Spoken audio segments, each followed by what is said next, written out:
오늘 말씀의 제목은 소망의 확증 되신 하나님이란 제목으로 말씀 나누기를 원합니다.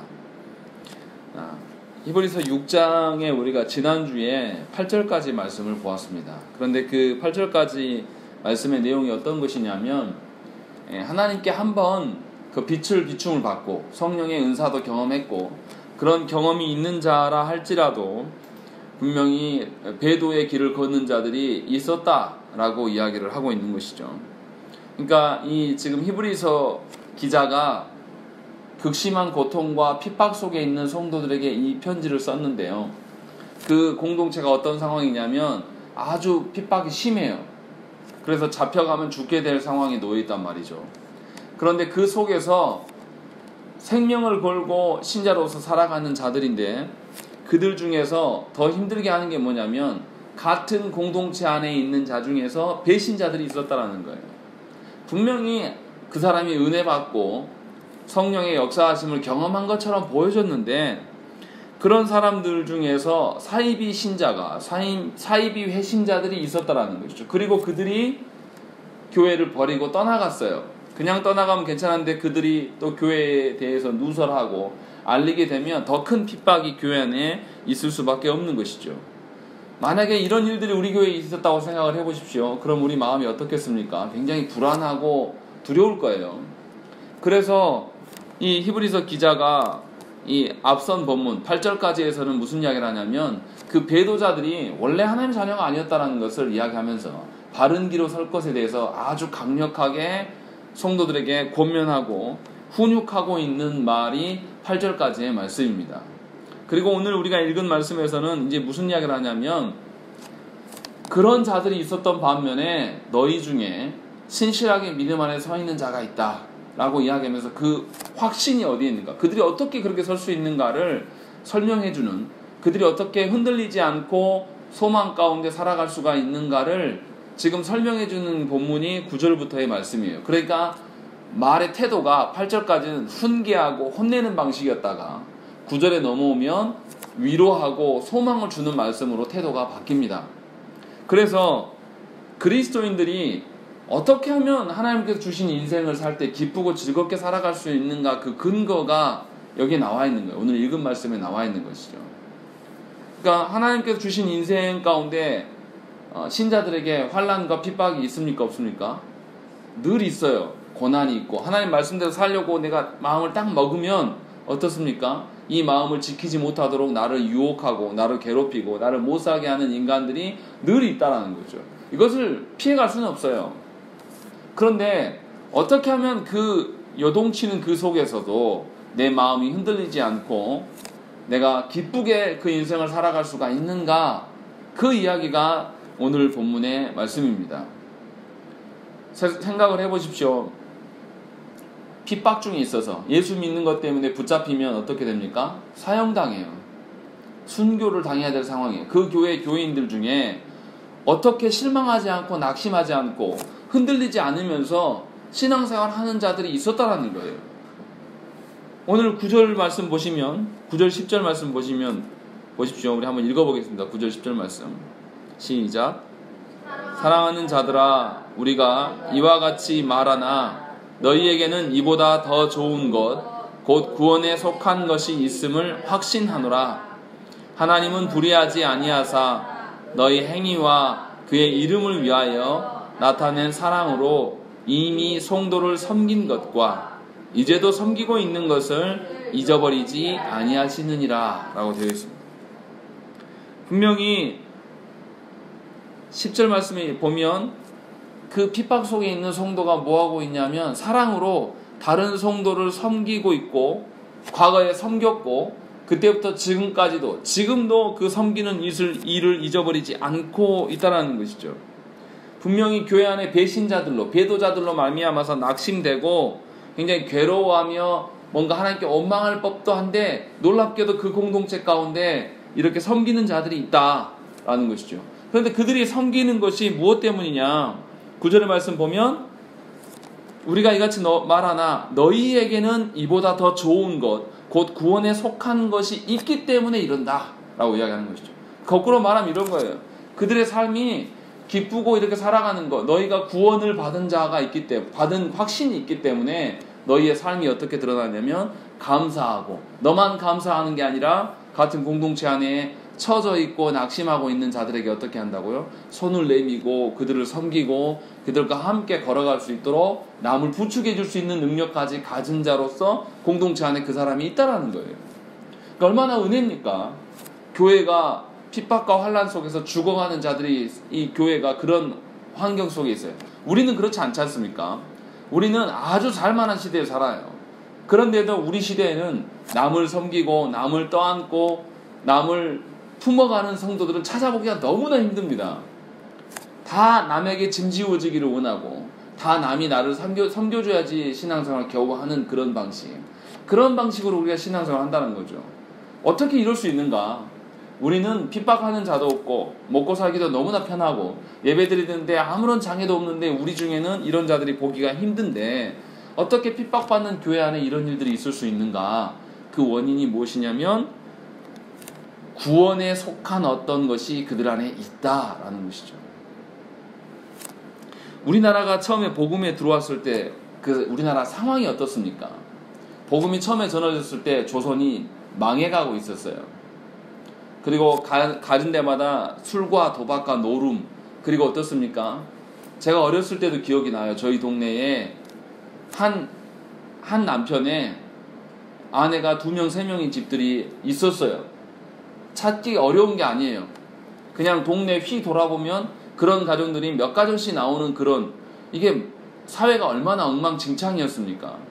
그런데 조선이 망해가는 그 시대에 복음이 들어왔어요. 그때 선교사들이 돌아보니까 노름에 찌들어 있고 사람이 술에, 그런 가정이 너무나 많고, 그리고 너무나 형편이 없어요. 나라가 주권을 잃어가고 있고, 주권을 잃어가는 것으로 끝난 게 아니라 또 일본이 어떻게 합니까? 약탈하면서 굉장히 괴로운 시절을 보내고 있었다는 거예요. 그런데 놀라운 것은 뭐냐면 그 중에 믿는 자가 있었다는 거예요. 그런 환난 중에서. 또 예수 믿다가 잘못되면 어떻게 합니까? 일본에 잡혀가 죽기도 했어요. 우리나라 그것만 있었던 게 아니죠. 광복이 되고 나니까, 독립이 되고 나니까 뭐가 있었습니까? 바로 이어서 6.25 전쟁이 있었어요. 6.25 전쟁이 일어나가지고 어땠습니까? 많은 사람이 죽였어요. 누가 누구를 죽였습니까? 같은 마을 사람이 같은 마을, 같이 살았던 자들을 죽였단 말이에요. 서로 불신하고. 그러니까 북한군이 쳐들어왔을 때는 북한군에 편들었다가, 그래서 지금까지 나하고 기분 나빴던 사람들을 싹 몰살해서 죽여버리고, 또 이들이 빠져나가고 다시 우리 국군이 들어오니까 다시 나한테 원수 접었던 자들을 다 잡아 죽이고, 이런 원한의 역사가 전쟁을 통해서 경험했다라는 것이죠. 그런데 이 나라가 어떻게 이렇게 복구될 수 있었습니까? 우리가 막 열심히 노력하고 새마을 운동에서 이렇게 됐을까요? 절대 그러지 않습니다. 놀랍게도 그렇게 망해가는 나라 속에서, 전쟁까지 경험한 나라 속에서 복음은 계속 꽃을 피웠어요. 그때 먼저 믿는 자들이 어떻게 했습니까? 주의 이름이 걸려있기 때문에 자기가 남들하고 똑같이 안 살았어요. 먼저 믿는 자들의 태도가, 내가 잘못 살면 누구의 이름이 땅바닥에 떨어진다? 예수 그리스도의 이름이 땅바닥에 떨어진다고 생각했기 때문에 아주 힘들고 어려우면서도 남들을 돕고 남들을 위하여서 존재하는 사람들이 바로 그리스도인들이었습니다. 그래서 교회가 있는 곳마다 뭐가 없어졌습니까? 술도가니가 없어지고 노름이 없어지고 가정 안에 그런 불화들이 화목하게 되고, 그래서 먼저 믿는 자들이 그리스도 앞에서 그리스도의 이름을 달고 사는 자로서 살기 때문에 그 척박한 땅에 복음이 점점 퍼져나갔어요. 그들의 헌신과 수고로 말미암아 교회가 세워진 것이죠. 그것이 5, 60년대의 이야기예요. 그 뒤에 이제 교회가 많아지고 하니까 타락해서 이제는 그런 사람 도무지 찾아볼 수 없는 시대가 돼버리긴 했지만, 분명히 우리가 기억할 것은 먼저 믿는 자들이 얼마나 헌신적으로 교회를 섬겼는가를 우리가 잘 생각을 해봐야 돼요. 교회만 섬긴 게 아니죠. 먼저 믿는 자들이 세상 속에서 그리스도의 이름을 다 알고 살았단 말이에요. 그러니까 자기가 하고 싶은 대로 형편대로 산 게 아니라 하나님께서 명하신 대로 그 말씀대로 붙들고 살아갔어요. 왜 그렇습니까? 자신의 삶은 먹고 살기도 힘들고 사회의 질서도 불안하고 굉장히 어두운 시대를 살았음에도 불구하고 하나님의 나라에 대한 소망들이 그 안에 있었다는 거예요. 구원의 소망이. 그러니까 그 구원의 소망으로 살기 때문에 그 힘든 시절을 살면서도 웃고 살았어요. 감사하면서 살았단 말이에요. 그리고 하나님께 간구하면서 사는 자들이 동네마다 늘 있었다라는 거예요. 먼저 믿은 자들이.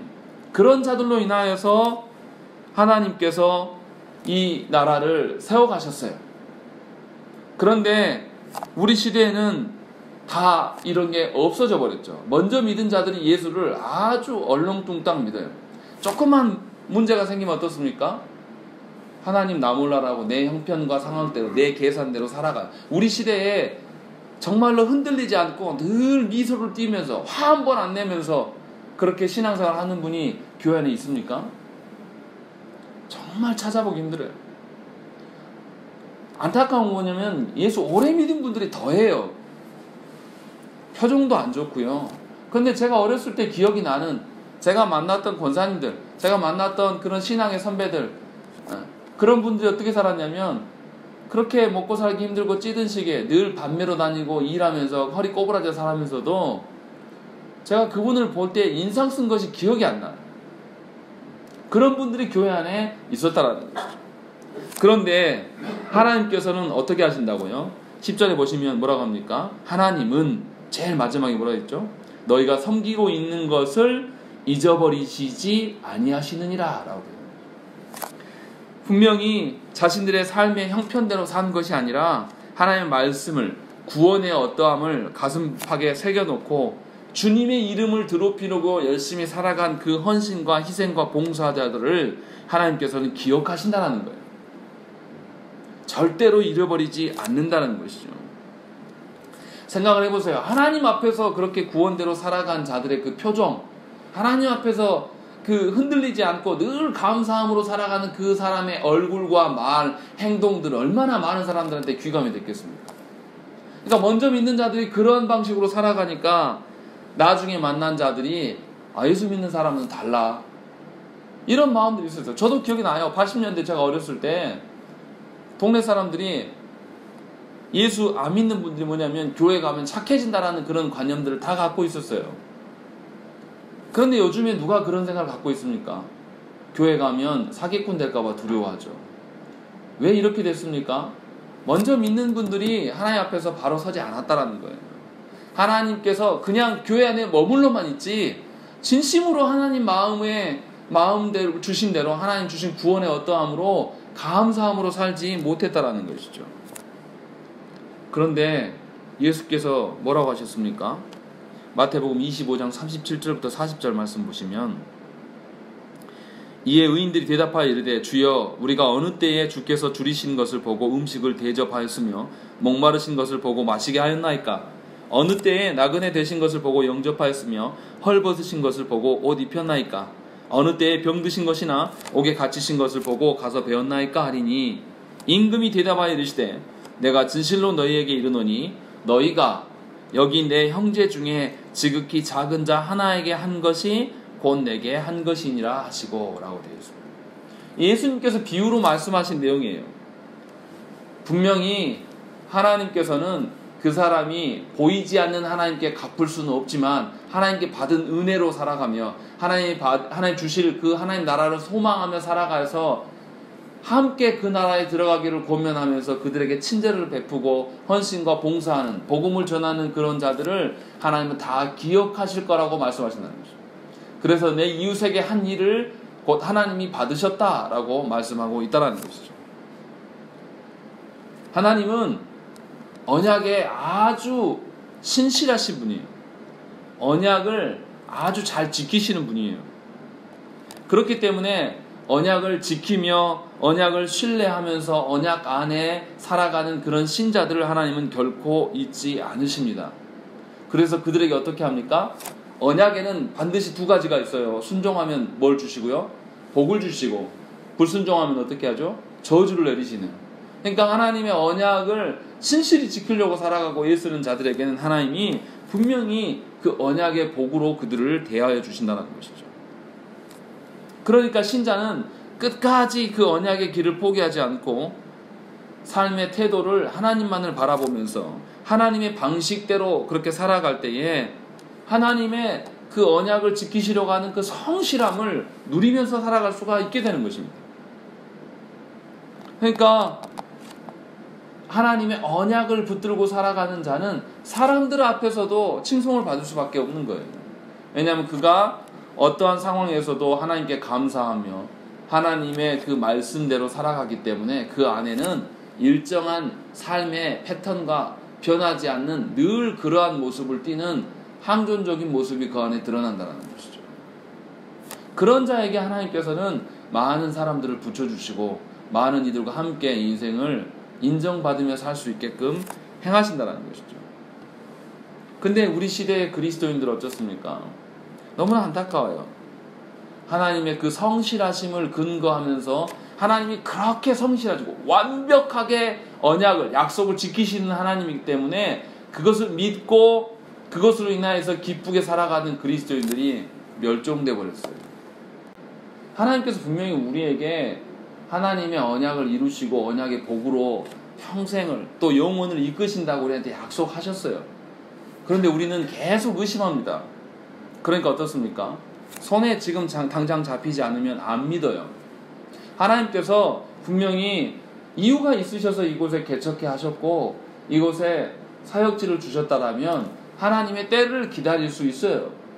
때를 기다릴 때 어떻게 기다립니까? 막 견디다 못해서 억지로 기다리는 것이 아니라 기쁘고 감사하게 주신 것 안에서 만족하면서 그렇게 충분히 기다릴 수 있는 것이 신자의 합당한 태도예요. 그런데 우리는 어떻습니까? 당장 우리 눈안에 누가 떠나가면 두려워하고 당장 사람들이 모이지 않으면 거기에서 하나님의 언약에 대해서 의심하면서 인간적인 어떤 술수를 해보려고 우리가 막 애쓰지 않습니까? 그러나 분명하게 우리가 아셔야 될 것은 그 핍박의 시대, 히브리서를 읽고 있는 성도들의 시대는 어떠냐면 핍박과 죽어가는 시대예요. 그런데 그 시대 속에서도 하나님의 말씀을 보면서 소망으로 기쁨으로 남들을 챙기고 헌신하며 살아가는 자들이 성도 가운데 있었다라는 거예요. 저와 여러분들이 그런 자가 돼야 됩니다. 그런데 하나님을 믿지 못하기 때문에 늘 예배당에 나와도 말씀을 들어도 하나도 안 기쁜 거예요. 하나님의 약속이 전혀 믿어지지 않기 때문에. 그럼 무엇을 위해서 기도해야 되겠습니까? 하나님의 약속이 믿어지기를 위해서 하나님께 구해야 돼요. 예수 믿는데 하나님의 약속을 믿어지지 않는다. 이거 예수 못 믿는 겁니다. 지금 그 말씀을 하고 있는 거예요. 그래서 하나님은 10절에 있는 것처럼 너희가 섬기는 것을 잊어버리지 아니하신다. 옛날에도 그랬고 지금도 그러하신다 라고 말씀하고 있다는 것이죠. 그리고 나서 11절과 12절에서 무엇을 권면하냐면 우리가 간절히 원하는 것은 너희 각 사람이 동일한 부지런함을 나타내어 끝까지 소망의 풍성함에 이르러. 그냥 너희가 오늘날까지 잘 살고 견뎌왔는데 이걸로 끝나는 거 말고 하나님 부르시는 그날까지 끝까지 기쁨과 그 소망에 가득 차서 하나님의 부르심을 경험해라. 이것을 이야기하고 있는 거예요. 그런데 그렇게 하지 못하는 게 뭐냐, 방해하는 게 뭐냐, 12절에 나와 있습니다. 게으르지 아니하고 라고 되어 있어요. 게으르면 이것이 안 된다 라고 이야기합니다. 게으름을 경고하고 있는 거예요. 게으름과 나태함과 태만함. 신앙생활은 어떻습니까? 한번 단회적으로 끌라는 게 신앙생활이 아니에요. 우리가 한국교회 안에 가장 병폐적인 게 뭐냐면 뭔가 기도에 와서 뜨겁게 기도하고 기도원 가서 뜨거워지면 내 삶이 달라질 것이라고 생각해요. 그런데 그렇게 안 달라집니다. 신앙은 지속되어지는 거예요. 신앙생활이에요.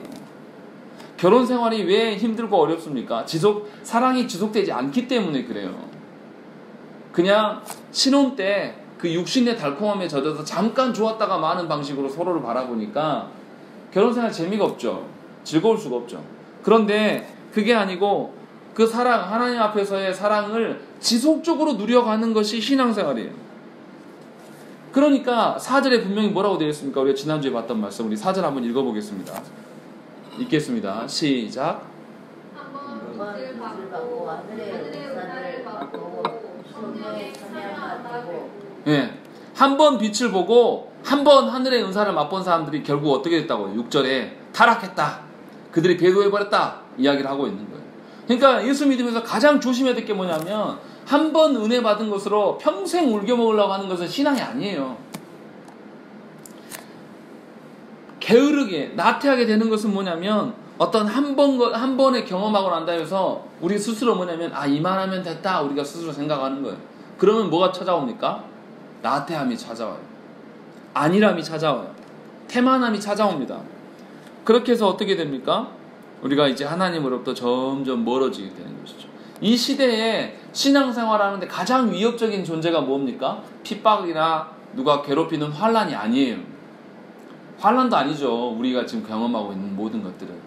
뭐 때문입니까? 게으름 때문입니다. 태만 때문입니다. 히브리서 5장 11절 말씀에 뭐라고 되어 있냐면 멜기세덱의 관하에는 우리가 할 말이 많으나 너희가 듣는 것이 둔함으로 설명하기 어려우니라. 여기서 둔하단 말이 뭡니까? 말씀 듣기에 대해서 이들이 즐거워하지 않았다는 거예요. 열심을 내지 않았다는 거예요. 다른 말로 이해하면 말씀 배운 일에 아주 태만히 여겼어요. 아주 업신 여겼다는 거죠. 하나님의 말씀을 듣고 배우는 일에 대해서 행하지 아니하면 하나님을 어떻게 할 것입니까? 하나님을 모르는데 하나님의 말씀대로 어떻게 살아가요? 또 하나님을 어떻게 사랑할 수 있습니까? 아무것도 못해요. 그런데 정말 치명적인 건 뭐냐면 지금 우리가 속해 있는 조국교회 현실이 하나님 말씀 배우는 일에 대해서는 아주 등한시합니다. 옛날에 말씀 사경회 하면 며칠씩 했습니까? 일주일씩, 2주일씩 했었어요. 역사 기록이 다 나와요. 모내기하고 농번기철을 다 빼고 나면 겨울에 모여서 말씀 사경을 해요. 우리 교회 말씀 사경에만 참여하지 않았어요. 어떻게 했습니까? 지방에 우리 교회에서도 있지만 다른 교회에서는 다른 교회까지 가서 말씀 들으려고 일심에 쫓아다녔어요. 그런 한국교회 문화가 30년 전에만 해도 있었단 말이에요. 근데 요즘은 어떻습니까? 그렇게 말씀이 쏟아져 나와요. 인터넷을 켜도 라디오도 있고 얼마나 말씀이 많은데 말씀을 들어보면 거짓 말씀이 허다해요. 우리가 살고 있는 시대가 그렇다는 거죠. 하나님이 주신 말씀 배우는 일에 아주 게으르고 나태해요. 하나님의 은혜를 알고자 하지 않아요. 그래서 어떻게 합니까? 게으르고 나태하니까 누구를 믿습니까? 자기 자신을 믿기 시작합니다. 신자는 게으름을 아주 물리치려고 애쓰고 노력함이 있어야 돼요. 그냥 그런 게 아니라 아주 열심히 게으름을 떨치려고 애쓰고 노력해야 돼요. 제가 목회하면서 부목사로 있을 때는 어떻습니까? 담임 목사님이 있기 때문에 성도들의 눈이 있기 때문에라도 정해진 시간에 꼭 그 자리에 가 있어야 되고 꼭 그래 있어야 돼요. 너무 몸이 힘들어도 그렇게 있어야 돼요. 담임 목사가 되고 나니까 제가 살짝만 정신줄을 놓으면 아주 게을러지더라고요. 그래서 제가 하루도 교회 안 나와 있는 날이 없어요. 밥 먹고 나면 꼭 교회 나옵니다. 그래서 퇴근할 때처럼 6시, 7시 채워서 집에 가려고 항상 노력을 해요. 그렇지 않으면 이 나태함과 게으름을 이겨낼 방법이 없어요. 이런 것처럼 모든 신자들이 하나님 앞에서 게으름을 떨쳐버리기 위해서 아주 예민하게 서 있어야 돼요. 아주 날이 서 있어가지고 하나님의 그 주신 인생을 낭비하지 않도록 우리가 서 있어야 되는 거죠. 그렇지 않으면 우리는 병들어 죽고 말 것이에요. 생각을 해보세요. 어린 아이들이 인생을 살아감에 있어서 부모한테 양육받기를 거부해요. 게을러가지고 하기 싫어하고. 그럼 그 아이는 어떻습니까? 잘할 수 있습니까? 못 자랍니까? 못 자라죠. 몸뚱이는 커질지 몰라요. 그런데 그의 생각과 그의 마음이 자라지 않는 거예요. 또 부모가 어떻습니까? 자녀들을 양육하는 일에 열심을 내지 않아요. 그러면 자녀들이 어떻게 됩니까? 죽어요. 우리 시대에 일어나잖아요. 젊은 친구들이 애기 낳았고 어떻게 해요? 게임하다가 애기 젖을 안 먹여갖고 애가 죽어버렸어요. 게으름 때문이에요. 나태함 때문에 일어난 일들이에요. 또 학생들이 배우기 싫어하면 그 결과가 어떻게 됩니까? 또 교사들이 어떻습니까? 교사들이 그 어린 아이들을 잘 가르치기 위해서 자기 시간까지 내주면서 그렇게 가르치는 교사가 우리 시대에 있습니까? 없어요. 교사들 중에 사명의식 가진 자가 얼마나 찾아보기 힘듭니까? 게으름과 나태함과 태만에 찌들어 있어가지고 부모들도 어떻게 합니까? 자녀들 자기가 관여하면서 양육하고 싶어 하지 않아요. 얼마나 귀찮아야 합니까? 그래서 어떻게 해요? 돈 주고 다 맡기지 않습니까? 그래서 이 아이가 어떤 상태에 있는지 부모가 제일 몰라요. 자기 자식이 어느 정도 인간인지를 부모가 제일 모른단 말이에요. 왜요? 부모가 자녀를 양육하려고 애쓰고 노력하고 살피려고 하지 않아요. 게으르고 나태하고 태만하기 때문이에요. 그래서 그의 영혼이 어떠한지 아예 관심도 없습니다. 그가 무엇을 배우고 어떤 친구들을 만나고 살아가는지에 대해서 아예 무관심이에요. 그러니까 자녀가 어떻게 됩니까?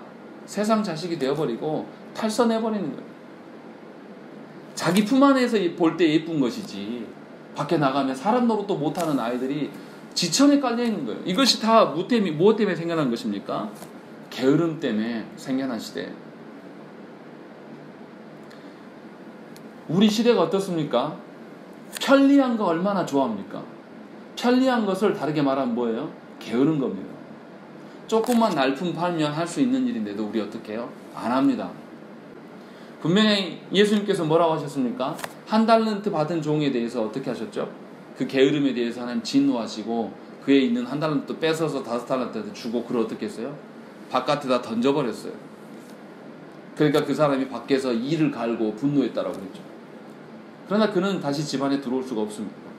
분명히 우리가 알아야 될 것은 뭐냐면 우리의 영적 태만함이 어느 정도 있는가를 돌아보셔야 돼요. 아주 그것에 일쓰고 돌아보지 아니하면 우리는 금방 타락할 수밖에 없다라는 것이죠. 이 영적 태만함을 반대로 이야기하면 뭡니까? 영적인 근면성이 우리 안에 있어야 된다는 것이죠. 일상에서 부지런한 분들이 있어요.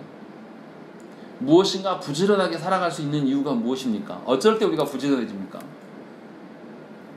어떤 목적이 생길 때, 어떤 일을 하려고 하고 어떤 그 목적하는 바가 있을 때 우리가 아주 열심히 살아가요. 그러니까 우리가 일상에서 열심을 내고 부지런하게 근면하게 살아갈 수 있도록 하나님께서 우리에게 소망을 던져주시는 것이 아주 큰 은혜예요.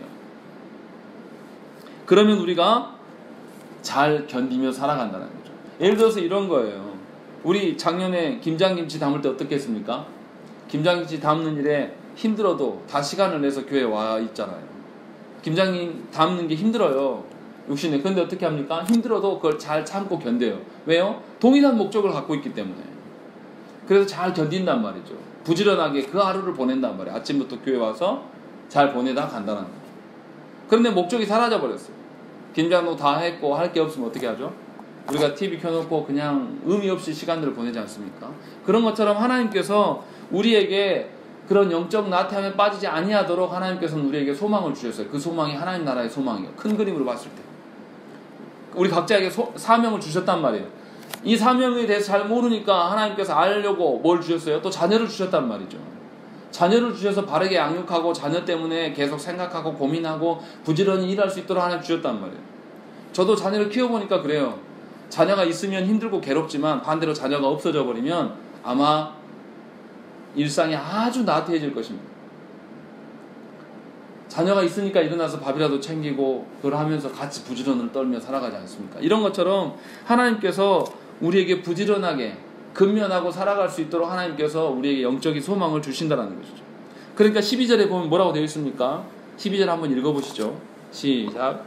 게으르지 아니하고 믿음과 오래 참음으로 말미암아 약속을 기업으로 받는 자들을 본받는 자 되게 하려는 것이니라. 예, 분명히 본받는 자를 보여주겠다라고 하나님 말씀하시는 것이죠.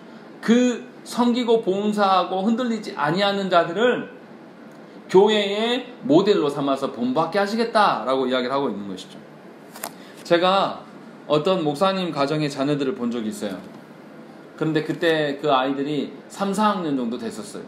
근데 애들이 소요리문답 전체를 다 암기했어요. 그냥 달달달 외우는 정도가 아니라 말하면 설명도 해요. 웬만한 목사보다 나아요. 너무 부럽더라고요. 아, 애들이 어떻게 이럴 수 있지? 그런데 그 목사님께 물어봤어요. 목사님 정말 부럽습니다. 자네들 어떻게 양육하셨어요? 그러니까 자기도 누구를 봤대요. 어떤 목사님 가정의 자녀들을 보면서 아, 나도 저렇게 하고 싶다. 그래서 열심히 그냥 했대요. 근데 이렇게 빨리 하나님께서 얘들을 세워주실지 몰랐다라는 거예요. 아, 하나님 앞에서 이렇게 그냥 성실하게 살아갈 수 있도록 하나님께서 좋은 목사님 가정으로 나에게 본보기를 보여주셨구나. 그것이 너무 감사해요. 하나님께서 이런 방식으로 우리 가운데 그런 좋은 모델을 보여주시고 또 우리가 그런 자 되기를 하나님께서 원하신다는 거죠. 그러니까 우리가 그런 소망을 붙들고 살아가는 거예요. 왜 우리를 홀로 내버려 두지 않고 교회 가운데 두셨습니까? 그런 좋은 모델링을 따라 배우도록, 모방하도록, 또 내가 바르게 성장해서 다른 사람들이 나를 보고 모방할 수 있도록 성장케 하는 것, 이거 얼마나 기쁘고 놀라운 일입니까? 그것을 맛보게 하시려고 우리를 교회에 두셨고, 그런 본받을 만한 자들을 우리 주변에 세우시고, 우리 주변에 없으면 말씀 안에 있는 그런 자들을 통해서 하나님의 어떠하심을 하나님 앞에서의 우리가 아주 부지런하게 영적인 근면성을 잃어버리지 않도록, 보이지 않는 하나님이 안 보이시니까 보이는 사람의 어떤 가정들을 통해서 그것을 보이셔서 이끄시는 하나님이시라는 거죠. 그러니까 하나님께서 얼마나 은혜를 주십니까? 그런데 도리어 하나님이 모델로 세우신 자들을 시기 질투하는 자들이 또 있어요. 이 사람들은 어떤 자들입니까? 영적으로 이미 나태한 자들이에요. 자기는 손 하나 까딱하고 싶지 않거든요. 그러니까 입으로 비난하는 거예요. 아, 저거 별거 아니야 하면서 남을 낮추는 것이죠. 그러나 분명히 영적인 근면함에 있는 자들은 하나님께서 보여주시는 영적인 성숙도를 가진 사람들을 보게 되면 그것을 닮기를 원하고 소망하면서 걸어갈 수가 있다는 것이죠. 그래서 13절부터 18절의 말씀은 누구 이야기하냐면 아브라함에 대한 이야기를 합니다. 분명히 하나님께서 우리가 모방하고 따를 자가 아브라함이다라는 걸 샘플로 보여줘요. 그런데 우리가 조심해야 될 게 있어요. 여기서 아브라함이 잘했기 때문에 아브라함을 보고 배우라는 뜻이 아니에요. 아브라함을 본받으란 말이 아니라 아브라함이 약속을 붙들고 인내하면서 견뎌서 약속의 땅에 들어간 것은 맞아요. 그런데 아브라함이 그렇게 약속의 땅에 들어갈 수 있게끔 하신 분이 누구냐? 바로 하나님이시다라는 것을 보여주고 있다는 것이죠. 그러니까 아브라함이 어느 상황에 있을 때에서 하나님께서 아브라함을 부르셨습니까? 창세기 12장의 말씀은 하나님께서 그에게 자녀를 주시겠다라는 약속으로 시작을 해요. 11장 끝부분에 가면 뭐가 나오냐면 11장 30절에 보면 사레는 임신하지 못함으로 자식이 없었더라 라고 되어 있습니다. 무슨 말입니까? 하나님께서 아브라함과 언약을 맺으시는 것이 12장인데 그 언약을 맺으시기 전에 아브라함과 사레의 형편이 어떠한 것을 먼저 설명해 줬어요. 자식이 있다고요, 없다고요? 없다라는 거예요. 나이가 그때 75세였는데 자녀가 없어요. 그러면 그 가정 가운데 소망이 있습니까, 없습니까? 없는 거죠. 그런데 하나님께서 그 가정 안에 자녀를 번성케 해주겠다는 거예요. 아담과 하와를 하나님께서 만드시고 어떻게 했죠? 피조세계 가운데 생육하고 번성하여서 충만하라고 그랬어요. 생명이 넘치는 것이 하나님의 창조의 질서를 세워가는 방식이에요. 그런데 지금 아브라함 가정 가운데 그게 됩니까? 안 됩니까? 안 돼요. 그런데 하나님이 나타나셔서 그들에게 뭐가 되는 것이죠? 소망이 직접 되어주셨다는 거죠. 소망이 되어주셔서 아브라함과 사레가 하나님을 바라보며 살 수 있는 어떤 근거를 하나님 마련해 주셨어요. 그러자 그들이 그 소망을 따라서 가나안 땅에 들어가는 과정을 겪습니다.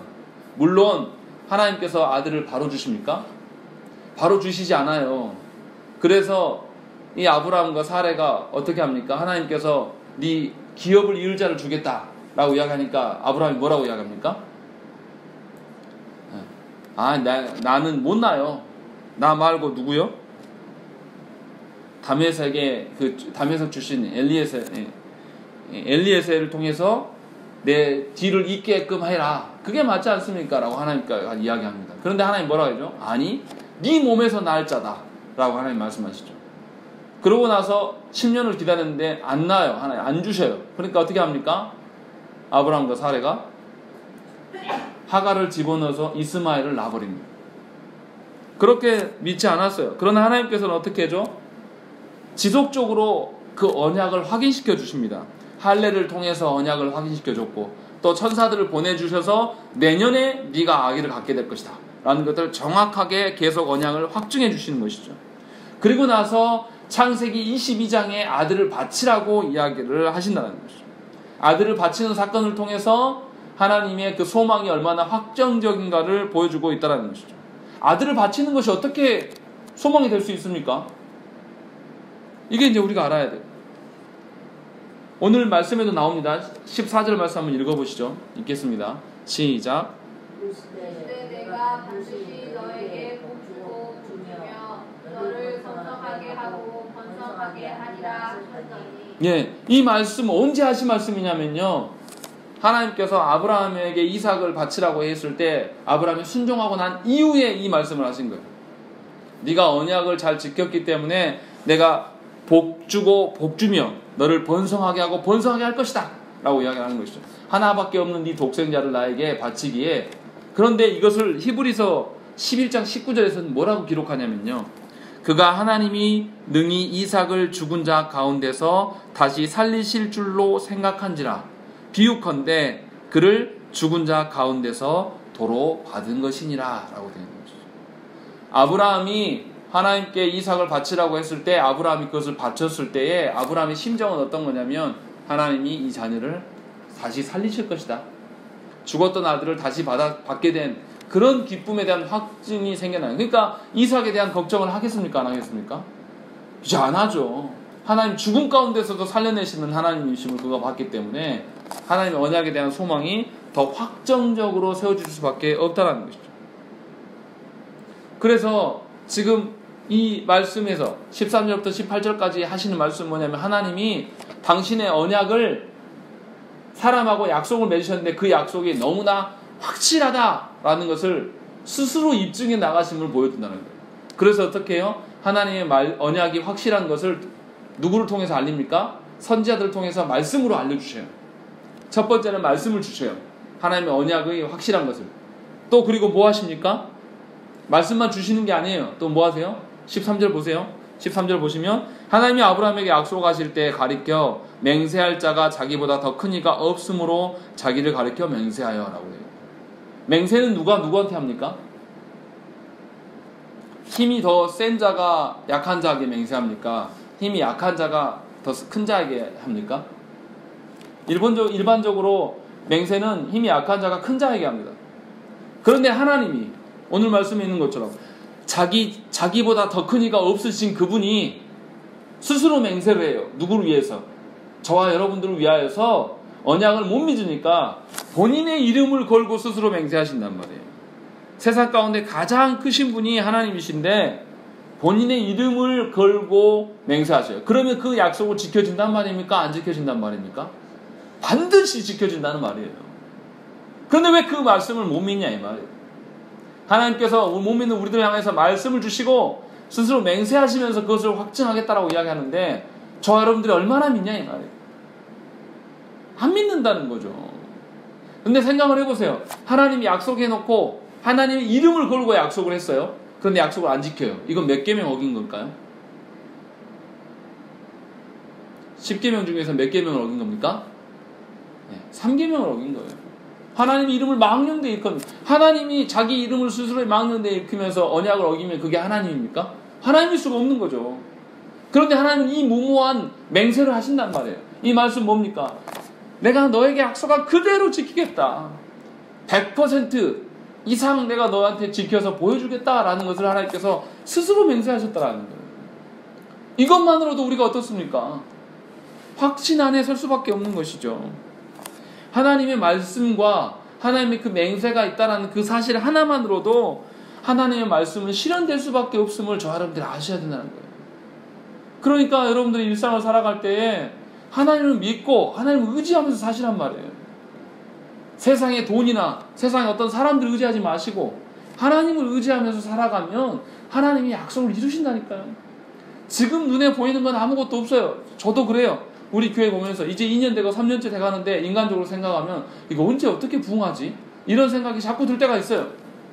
그런데 하나님의 말씀을 보고 기도하면 기도할수록 더 확증이 드는 것은 뭐냐면 더 마음이 편안해져요. 없기 때문에 내가 더 하나님께 온전히 설 수 있는 것을 보게 돼요. 오히려 지금 이 시기가 하나님이 가장 은혜 주는 시기일 수도 있겠다는 생각이 듭니다. 성도들이 많아져가지고 바빠가지고 눈코 뜰 새 없는 그런 상황이 됐을 때 내 영혼을 놓고 하나님께 경건히 붙들고 기도할 수 있는 시간이 없을 거예요. 그때를 위하여서 하나님께서 지금 준비시키고 있는 거 아닌가, 이런 확증이 제 안에 있어요. 그래서 더 말씀을 보고 싶고 더 말씀 안에 거하고 싶고 바르게 설교하고 싶은 것이 제 작은 소견이에요. 그러니까 교회를 교회답게 하고 싶은 거예요. 인간적인 모습으로 세우고 싶은 마음이 전혀 없는 거예요. 그랬을 때에 하나님의 언약을 소망하는 자들이 이 교회에 한 영혼 한 영혼 늘어나지 않겠습니까? 그런 확증을 하나님께서 우리에게 주셨단 말이에요. 그렇기 때문에 보여지는 것 안에서 두려워하지 말라는 거예요. 지금 당장 나와야 될 영혼이 안 나오고 지금 당장 회심해야 될 자들이 돌아오지 않는 자들이 있다 할지라도 하나님을 바라보면서 믿으시란 말이에요. 왜 지금 보여지는 것 안에 현혹되냐 이 말이에요. 그리고 나서 무슨 이야기를 하십니까? 19절 20절에 뭐라고 합니까? 우리가 이 소망을 가지고 있는 것은 영혼의 닷 같아서 튼튼하고 견고하여 휘장 안에 들어가나니, 우리에게 흔들리지 않은 닷이 되시는 분이 있냐면 누구냐면 그리스도예요. 근데 그리스도께서 뭐 하시냐면 견고한 휘장 안에 들어가신단 말이에요. 누가 휘장 안에 들어갑니까? 지성소에, 성소와 지성소를 가르는 휘장을 열고 누가 들어갑니까? 대제사장이 들어가요. 뭐하러 들어갑니까? 1년에 한 번 대속죄일에 어린 양을 잡아서 백성들에게 죄를 해결하기 위해서 그들에게 뿌리고, 그 피를 또 어떻게 해요? 하나님의 언약궤 앞에서 뿌림으로 말미암아서 하나님으로부터 죄 사함의 자유를 누리기 위해서 백성들을 대신하여서 휘장을 열고 들어간단 말이에요. 그게 대제사장의 역할이에요. 그러면 백성들이 볼 때, 대제사장이 방울 소리를 내면서 휘장 안으로 들어갈 때 백성들의 마음은 어떻겠습니까? 와, 우리가 이제 죄로부터 자유하구나 라는 마음이 들면서 환호상을 질리고 기쁘고 확신에 찬 삶을 살 수 있는 것이 대제사장이 휘장 안으로 들어가는 모습이에요. 그런 방울 소리란 말이에요. 그 일들을 누가 하신다고요? 예수 그리스도께서 친히 행하시지 않았냐. 그래서 아론의 계열이 아니라 멜기세덱의 계열로서 영원한 대제사장으로 너희 앞에 서신 그분이 죽고 부활하셔서 어떻게 하셨다? 성부가 계신 그곳으로, 하나님 나라로 올라가신 것이 휘장을 열고 가신 거 아니냐. 그래서 성부 옆에서 예수님이 뭐 하신다? 우리를 위하여서 기도하신다는 거예요. 아직도 하나님을 신뢰하지 않고 아직도 세상의 어떤 논리나 돈이나 어떤 세상의 건강에 세상 사람들에 의존하면서 살아가는 그 어리석은 우리들을 향하여서 예수님이 지금도 변론하시는 거예요. 성부 앞에서. 아버지 하나님, 저를 봐서라도 저 영혼을 좀 긍휼히 여겨주시고 아직 기회를 좀 더 주세요. 아버지 하나님, 돌아와야 될 그 영혼이 있는데 그 어리석은 자, 저를 봐서라도 조금 더 기회를 주십시오. 그 일들을 예수께서 하고 계신단 말이에요. 우리의 죄악의 모든 것을 다 감당하시면서. 이것보다 더 큰 확증이 우리 가운데 뭐가 있겠냐 이 말이에요. 히브리서 기자가 지금 우리한테 이야기를 하는 것이죠. 그러니까 그리스도인들은 소망을 품고 살아갈 수 있는 자들이에요. 기쁨과 감사가 넘치는 일상이 우리 가운데 있는 것이 너무나 정상이란 말이죠. 그런데도 아직도 기쁘고 감사함이 없다라면 하나님께 물으셔야 돼요. 하나님, 저에게도 소망을 주십시오. 하나님, 저희 가정에도 하나님의 은혜를 내려주셔서 주신 자녀들과 또 제가 늘 말씀의 감동 속에 살아갈 수 있기를 위해서 은혜를 베풀어 달라고 하나님께 구하셔야 돼요. 하나님은 분명히 약속을 이루십니다. 다만 하나님께서 이루실 때까지 우리가 뭐 해야 됩니까? 인내하고 견디는 일이 우리 안에 남아있는 것이죠. 그러나 인내하고 견디는 일을 혼자 하게 내버려 두시지 않아요. 하나님, 성령님께서 우리 안에 내주하시면서 우리를 지키고 돌보시는 분이 있다라는 것이죠. 그렇기 때문에 저와 여러분들이 하나님 나라는 너무나 선명한 것이고 너무나 확증적인 것이에요. 여러분들의 소망을 누가 확증하셨습니까? 성부께서 말씀을 주시고 또 맹세하심으로 말미암아서 우리의 모든 소망을 확증해 주셨단 말이에요. 너무나 확실한 거란 말이에요. 그러니까 저와 여러분들이 보여지는 것에 인하여서 우리의 마음을 판단하기보다는 보이지 않는 하나님을 바라보면서 확증 속에서 사시기 바랍니다. 그래서 여러분들이 교회 안에 좋은 모델링이 되셔야 돼요. 목사의 친척이고 혈육이기 때문에 어떻게 그런 게 아니에요. 그거 아무 의미 없어요. 하나님이 보실 때에 진정으로 소망을 갖춘 자, 이 히브리서 기자가 말하고 있는 핍박과 고난 속에서 죽어가는 그 마당에서도 하나님에 대한 소망을 품고 다른 영혼을 품고 하나님 주신 그 소망 때문에 기뻐하면서 사는 모습이 여러분들 가운데 풍성하게 드러나는 것이 하나님의 교회를 섬기는 가장 좋은 방법입니다. 남 걱정하지 마시고 여러분들의 영혼을 위하여서 하나님께 구하십시오.